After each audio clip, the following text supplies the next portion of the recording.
Now time for the nation's sharpest opinion. Viewers, Mark Zuckerberg of Meta, earlier Facebook, has now confessed that he, along with other big tech companies, are partners with the American deep state. By deep state, I mean CIA, FBI, State Department and other secret assets of the American government known only to the White House. So Mark Zuckerberg has admitted effectively that over the years, these big tech companies have worked with them to advance the interests of the American deep state. This has now been published everywhere.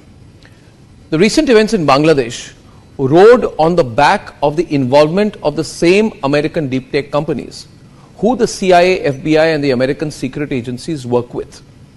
Muhammad Yunus, who has been flown in by the Americans, I think, to lead Bangladesh, has, as per several emails, of which I have copies with me today, put out by WikiLeaks, he has been over the years in very, very close correspondence with the Americans, particularly when Hillary Clinton was Secretary of State, with her specific personal teams when she was Secretary of State.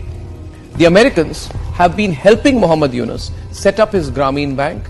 They have worked towards advancing the interests of Grameen Bank business-wise, and they've also been working to get him to agree to enter Bangladeshi politics. According to these emails and correspondence, this effort has been going on since 2007, which means that for the last 16 years or more, the Americans and Muhammad Yunus are working together. The way in which Muhammad Yunus, who is a political nobody, has been made the head of Bangladesh makes him a role model to people like Rahul Gandhi. Rahul Gandhi will get very excited because Rahul Gandhi has been similarly, like Muhammad Yunus, has been in close touch with the Americans, and Rahul Gandhi has been effectively, overtly pleading with the Americans to enter and become influence peddlers in Indian politics. Now, ladies and gentlemen, since Narendra Modi went to Moscow recently and defied the Western media expectations that he would distance himself from Vladimir Putin, the American State Department, the American Embassy in New Delhi, and its deep state assets and machinery have become overactive. So they must have got instructions from Washington to target the Modi government.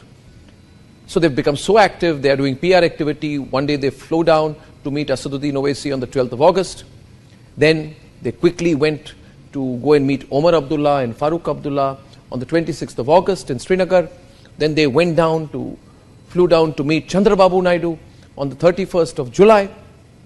Then they met Congress Chief Minister Revanth Reddy on the 2nd of August. You know, if you look at the way these American diplomats are behaving, it's almost like they're going to fight an election in India, or that they have been given the responsibility of forming an alternative political setup. It's embarrassing. What are you doing, American diplomats? Stop behaving like children. I know you got calls from Washington to meddle, but be classy about it. And in fact, don't do it, because we are tracking everything you do. The American embassy has also started, after these elections, they've started conducting workshops for Indian influencers on social media. They're calling it impact level work. So what they're trying to do, the American diplomats, they're trying to convince more Indian influencers to take a pro-America line, a pro-State Department line, a pro-American deep state line. The Americans think this way they will influence the influencers, and the influencers will do what they want them to do, and maybe in the course of it, through some usual American deep state techniques, they'll call it funding good journalism, or they'll call it funding impact journalism, or whatever like that. They'll keep giving bits of money to people they like. In fact, you should all do the research on which are the people, which are the organizations, which are those digital companies, influencers, who have been taking money from the Americans. Directly, it happens quite directly, $10,000, $20,000, $30,000. They give this money, and these Indians gratefully accept it. And that's how the deep state works. Ladies and gentlemen, the American deep state, which was, in my view, earlier supporting the Aam Aadmi Party, has now hitched completely and moved its forces entirely behind the NGO Congress ecosystem. Mark Zuckerberg's admission in all of this, that he has been a very loyal lieutenant, effectively, of the American deep state, brings into the open the big tech deep state conspiracy.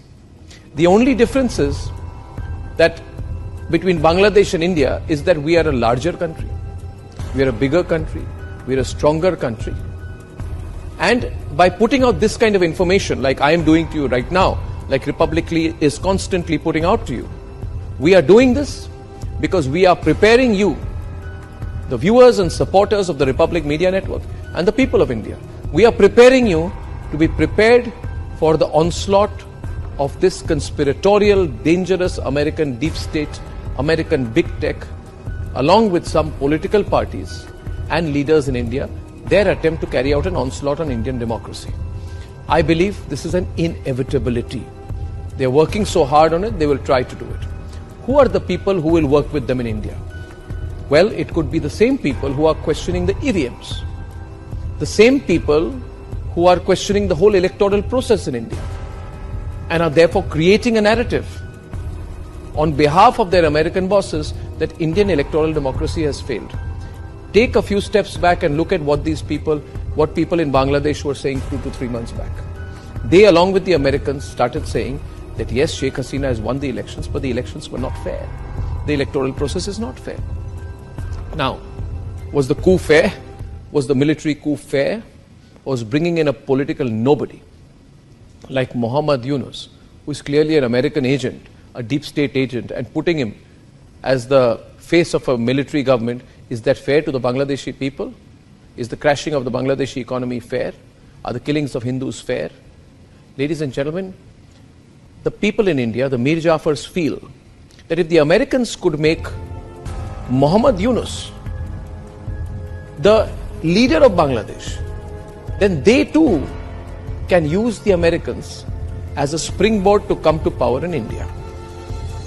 And these people in India who are losing elections or have not fought an election or can never win an election through the normal way, who will keep losing elections, they want to work together with American deep tech to engineer chaos in India, to subvert the election results of June 2024.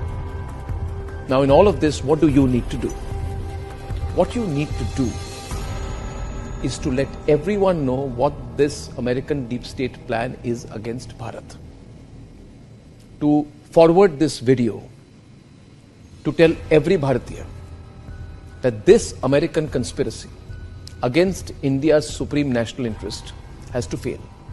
And that we together, the people of Bharat, should teach the Americans the geopolitical lesson that they fully deserve.